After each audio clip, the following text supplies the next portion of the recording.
let's start maybe kind of with some of the most recent developments with the EU.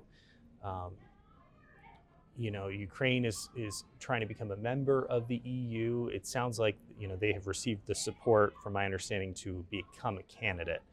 Do you see that as being likely to happen? What are your thoughts on that? Today was a good news day for Ukraine that candidate status was approved by the EU, and I think that's an important step, really signaling to Ukraine that Europeans understand that Ukraine is a European country. And I think it's also an important step because it will provide huge incentive for Ukraine to do the important political and economic steps that will move it into actual membership.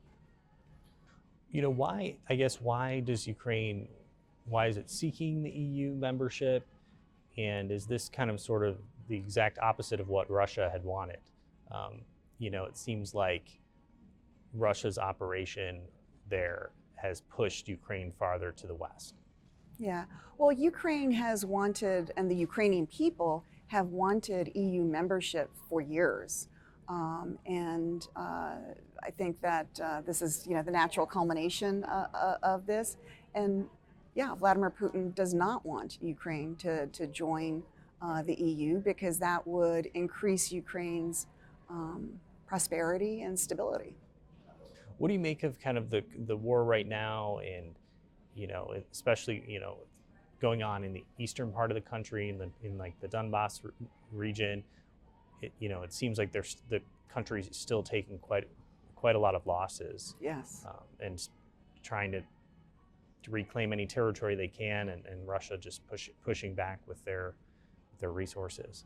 Well, it is a slow and grinding war right now in this phase, and I think that's what we're going to continue to see in the summer, and both sides are taking tremendous losses. The weapon systems, the HIMARS and other longer range weapon systems have arrived in Ukraine and are going to continue to flow in, and hopefully that will make a difference, kind of leveling off the advantage that Russia has in terms of being able to attack from a great distance. But Russia has been making incremental gains. Hopefully that will stop with these weapon systems, but I expect to see continued fighting over the summer, and I think then there's going to be a natural pause in the fall when the weather gets worse, and then we'll need to see what the facts on the ground are, because that will determine whether Russia feels that it has an advantage and is ready to negotiate, and the same for Ukraine.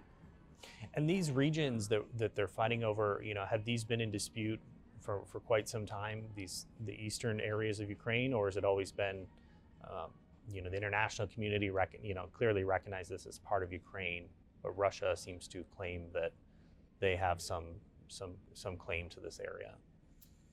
Well, ever since independence, the falling apart of the Soviet Union in 1991, when all of a sudden the Soviet Union became 15 different countries, Russia recognized Ukraine, and it recognized the present-day borders, which includes the Donbass, includes Crimea. And this is enshrined in various agreements, treaties, actions.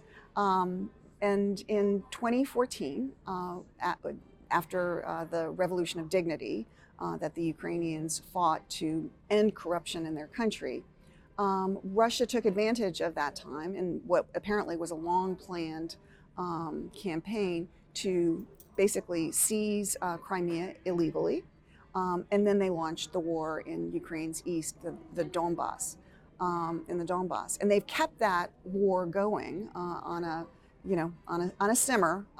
It's a hot war in the middle of Europe, and they've kept that war going for the last 8 years until they broadened it and reinvaded Ukraine just in February of this year.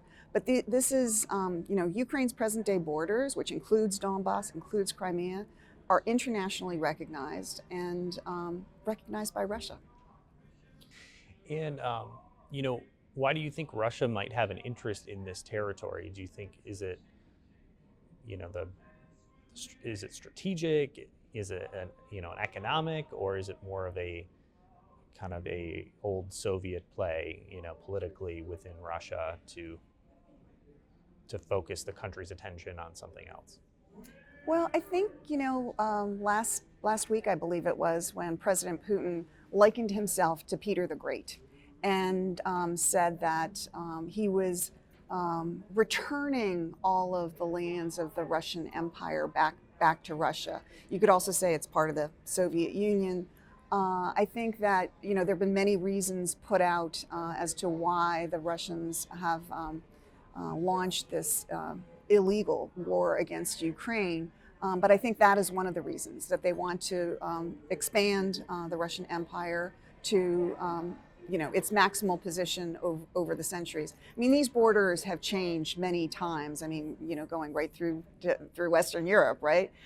So that's nothing new. But it is new since World War II that borders would change. And it's one of the things that after World War II, the greatest generation of each country got together to establish the international rules-based order, as we call it, to make the world a safer place and enshrine certain principles like the inviolability of borders, sovereignty, and the non-use of force and the threat of force.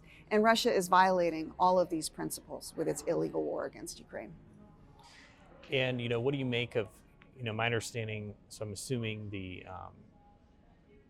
embassy has been, the diplomatic mission has kind of been restarted there. I know for a while, my understanding was I think they moved to the West. The U.S. kind of moved their diplomats over. How challenging is it to operate, the U.S. interest in a country that is kind of going through so much? I mean, is it tough to, an ally like Ukraine, I know it's probably tough for me to imagine what it'd be like for the current ambassador to deal with. It's got to be a challenge. Yeah. So I'm really glad that we reopened the embassy in Kiev and have metaphorical, if not boots on the ground, shoes on the ground. I think that's really important to have that person-to-person contact. We're always in very close touch with the Ukrainian leadership, first from Lviv in the west of Ukraine, and then in Poland when we withdrew to Poland. But there's nothing like face-to-face discussions and face-to-face support.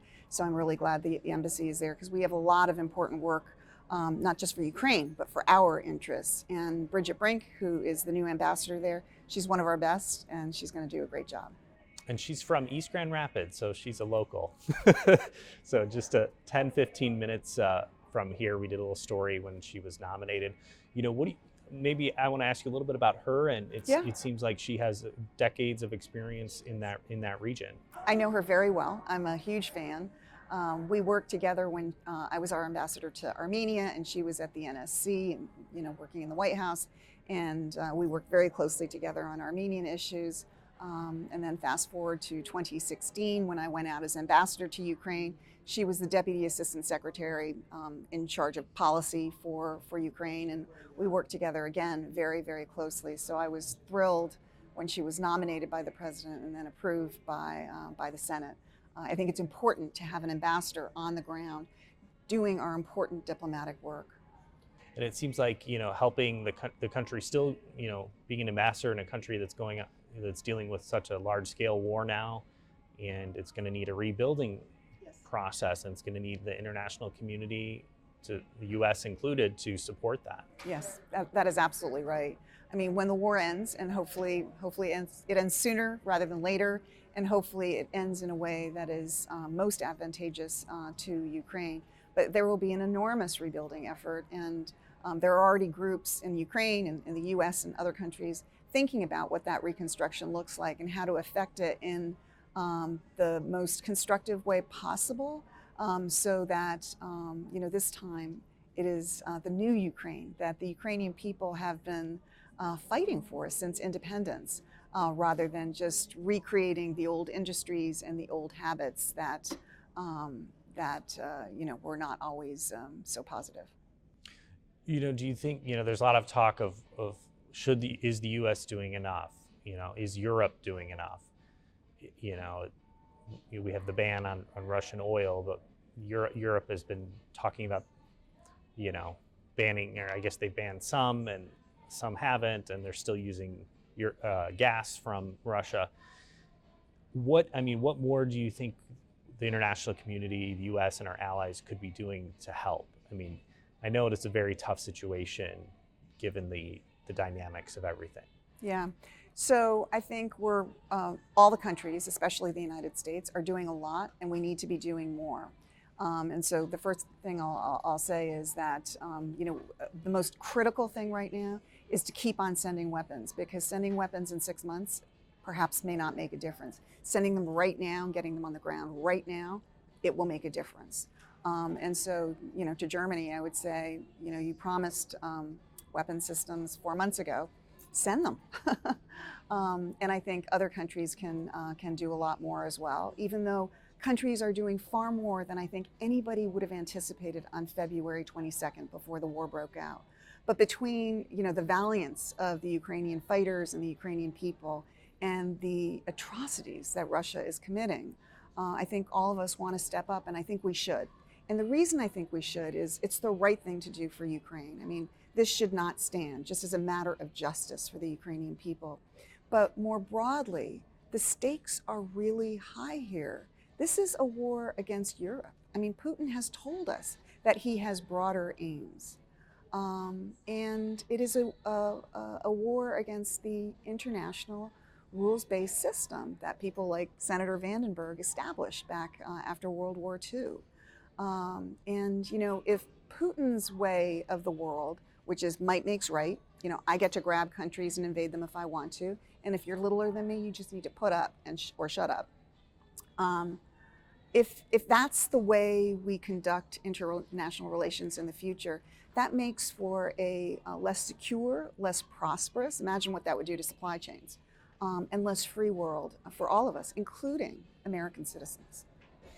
And with the oil question, I mean, there's a lot of people saying that until you cut off the oil, Europe is providing him with funding, that's going to just kind of keep this war going.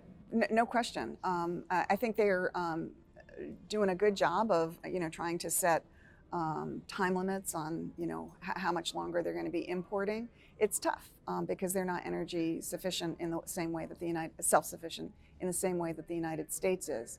But clearly we need to figure out, the Europeans first and foremost need to figure out a way how to wean themselves off of dependency on Russian fuel.